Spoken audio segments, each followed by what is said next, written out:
Hi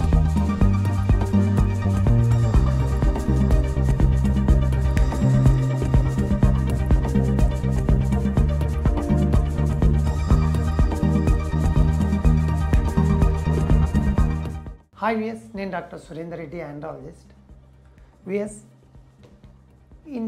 నేను మునుపటి చెప్పిన వీడియోస్ అనండి, లేదా మీరు ఎక్కడో చూసిన రకరకాల వీడియోస్ అనండి, ఫైనల్గా మీకున్న ప్రాబ్లం ఫైమోసిస్ అని తెలిసి, అంటే అంగం మీద టిప్పులో స్కిన్ టైట్గా ఉండడం తెలిసి, ట్రీట్మెంట్ సర్కంషన్ తెలుసుకొని, మరి సార్ దీనికి స్టేప్లర్ సర్కంషన్ అని చాలామంది చాలా రకాల వీడియోలు చూస్తూ ఉన్నాను సార్.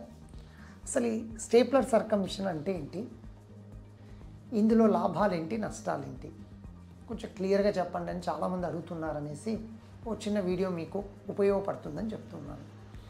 మనం జనరల్గా ఇక్కడ చూడండి, ఇది స్టేప్లర్. మనం దీంట్లో కొన్ని టైప్స్ ఉంటాయి, 1, 2, 3 అవి మీకు చెప్తాను. మళ్ళీను జనరల్గా వాడేది మనం ఇక్కడ చూస్తే మీకు అర్థమవుతుంది. ఇది స్టేప్లర్ అనమాట, మనం వాడే స్టేప్లర్ ఇది. ఈ స్టేప్లర్ సర్కంషన్ అనేది ఒక అడ్వాన్స్డ్ పద్ధతి సర్కంషన్లో. నేను ఎప్పుడూ కూడా ఒక సర్జరీ చేసినా, ఒక ప్రొసీజర్ చేసినా ఫస్ట్ నష్టాలు చెప్తాను, తర్వాతే లాభాలు చెప్తాను. ఎందుకండి, నీకు బాగుంటుంది, ఇది చేసుకో అందరూ చెప్తారు. సింపుల్ లాజిక్ చూడండి, మీరు షాప్కి వెళ్ళారు, ప్రోడక్ట్ ఏదని చూస్తారు, సార్ సూపర్ సార్, దీని డ్యూరేషన్ ఇంత వస్తుంది, వ్యారంటీ ఉంటుంది, అది బాగుంటుంది.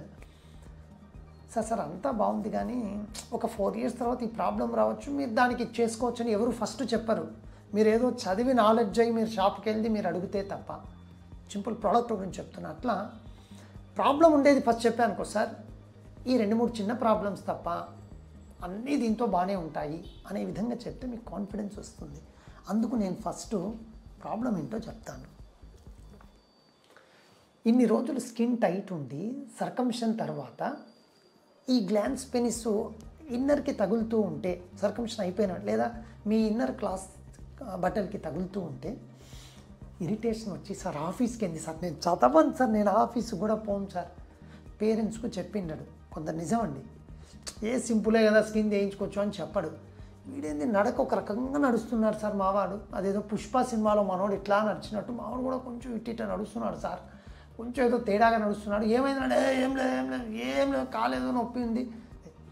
స్టేప్లర్ సర్కంషన్ చేసిన తర్వాత ముఖ్యంగా కొంచెం ఒబీస్గా ఉండే వాళ్ళకు ఇక్కడ ఉండే సూప్రాప్యూబిక్ ఫ్యాట్ అంటాం, ఇది పుష్ చేయడం వల్ల ఆ రింగ్, పిన్స్, గ్లాన్స్ పెనిస్ టిప్పుకు తగిలి ఇన్ని రోజులు కవర్ అయినది ఎక్స్పోజ్ అయింది కదా, ఇరిటేషన్ ఉంటుంది. దానికి ఏం చేయాలి నేను మరొక వీడియోలోనూ మీరు వచ్చినప్పుడు చెప్తాను. నెంబర్ 2, మీకు తెలియకుండా ఎరక్షన్ కనుక తెలిసి వచ్చినా తెలియకుండా వచ్చినా అంగం గట్టిపడింది అనుకోండి, సివియర్ పెయిన్ అని కొందరికి ఇదంతా ఉబ్బొచ్చేసింది సార్, నాకు ఆ గ్లాన్స్ పెనిస్ కింద ఏమన్నా భయమా సార్, సో అది జరగచ్చు. 3వది, సార్ చేయించుకున్నాను అంతా బాగుంది కానీ సార్ మామూలుగా రింగ్ ఏదో 1 week 10 days అన్నారు, నాకు 3వ రోజుకే పడిపోయి మొత్తం ఎర్రగా ఉంది సార్, దెబ్బ తగిలినప్పుడు ఎంత ఎర్రగా ఉంటుందో మొత్తం రింగ్ ఊడిపోయి ఈ పార్ట్ ఏమైనా తెగి పడిందా అన్నట్లుంటుంది సార్. వాటికి ఏమంటే వాడిన టైప్ ఆఫ్ స్టేప్లర్ను బట్టి సిలికాన్ రింగ్ అలర్జీ ఉన్న వాళ్ళకు ఇటువంటివి జరుగుతూ ఉంటాయి. ఏమో సార్ ఏం చెప్పినారో కానీ బాగా భయపడిచ్చినారులే సార్, మొత్తానికి స్టేప్లర్ సర్కంషన్ వద్దు కదా అని మీరు అనొచ్చు. నేను చెప్పిన ఇవేంటివంటే నష్టాలు ఓన్లీ టిప్ ఆఫ్ ఐస్బర్గ్ నష్టాలే చెప్పాను. Stapler circumcision really that is a very good thing. 1, pain no, blood loss అంటే రక్తం ఏమైనా ఎక్కువ నో, తర్వాత ఎర్లీగా మీరు మీ వర్క్కు ఎంగేజ్ కావచ్చు, అది కూడా మంచి లాభమే దాంతో. తర్వాత నెంబర్ 4, సార్ నాకు 1 monthలో మ్యారేజ్ ఉంది సార్, నేను ఇప్పుడు స్టేప్లర్ చేయించుకోవచ్చా లేదా, ఏమన్నా ప్రాబ్లమ్స్ ఏమన్నా వస్తాయా?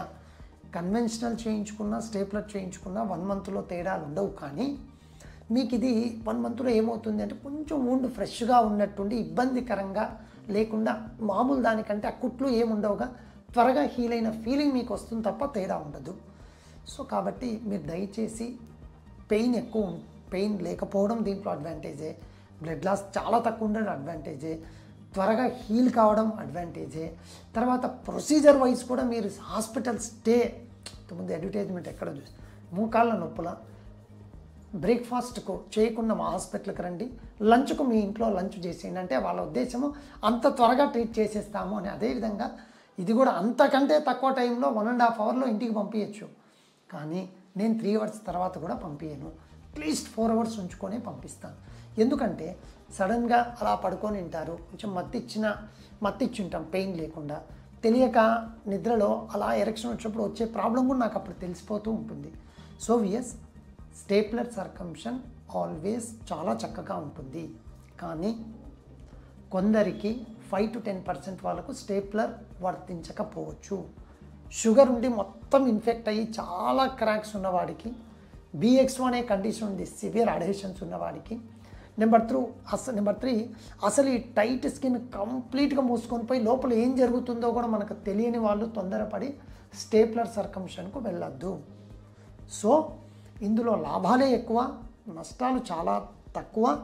అందులో కూడా మీకు సంబంధించిన నష్టం ఉంటే నన్ను అడిగి, సార్ దీంతో ఏమైనా ఇష్యూ ఉంటుందా అని తెలుసుకొని స్టేప్లర్ సర్కంషన్ చేయించుకోవడమే పర్ఫెక్ట్ అండ్ కరెక్ట్.